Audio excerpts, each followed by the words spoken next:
For me, one of the things that distinguishes CURDS is its role in the policy arena has been extremely good at knowledge exchange. So not knowledge transfer, which is only in one direction, but rather learning from people working within policy and practice and then reflecting that back. And I think that has been a unique and enduring contribution.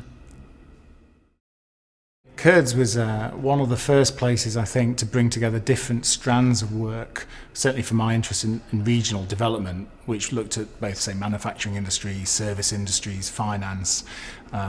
That's very distinctive. A lot of other places would really focus on one aspect. And this interdisciplinarity, I think, is something that's made it sort of develop a very distinctive reputation internationally over the last few decades. What's distinctive about the work of CURDS? I think everything is distinctive.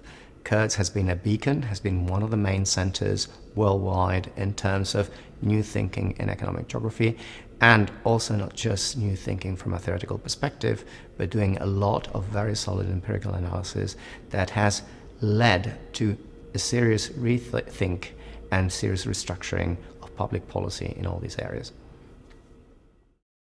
I think there is a CURDS point of view, there's a CURDS attitude, which has been identifiable all the way back to the late 1970s. A commitment to equitable and fair economic development that reaches all segments of the community.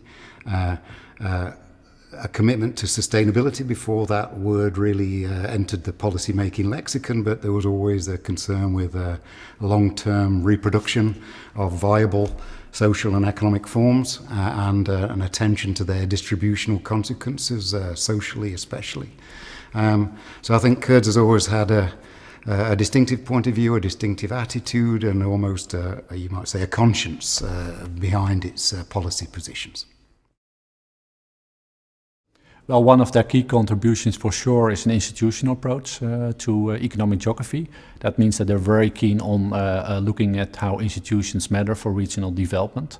And policy is of course part of that. So they all have done an outstanding reputation in that type of research. They also made it always very applied as well, looking at how policy actually works in practice. And we're using that to build up theoretical arguments, looking at how institutions also matter for regional development at a more abstract level.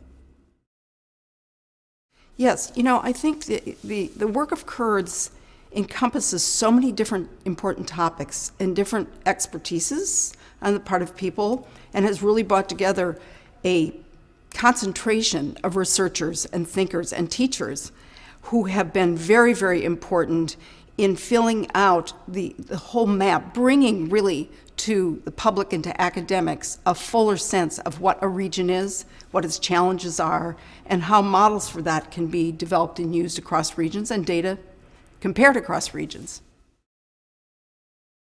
The fact that CURDS has built a body of work. It has its own applied research portfolio, that is valued by the government and policy-making community, trade unions, regional organisations in Britain. But at the same time, the people who have written those reports over the years are standout performers to the academic audience. These are people who publish in the world's best journals because they have something to say, you know, both at a practical level and at a theoretical level. It's very well known within the UK. I used to serve on a Regional Studies Association, so I understand CURDS' work is very well known also in Europe, among all scholars of regional development studies. And I mean, I come from Asia, so I think in Asia there are quite significant number of economic geographers, regional scholars who have come to contact or communicated with researchers based in CURDS. I think that the most distinctive aspect of CURDS' reputation and work throughout its life is the approach.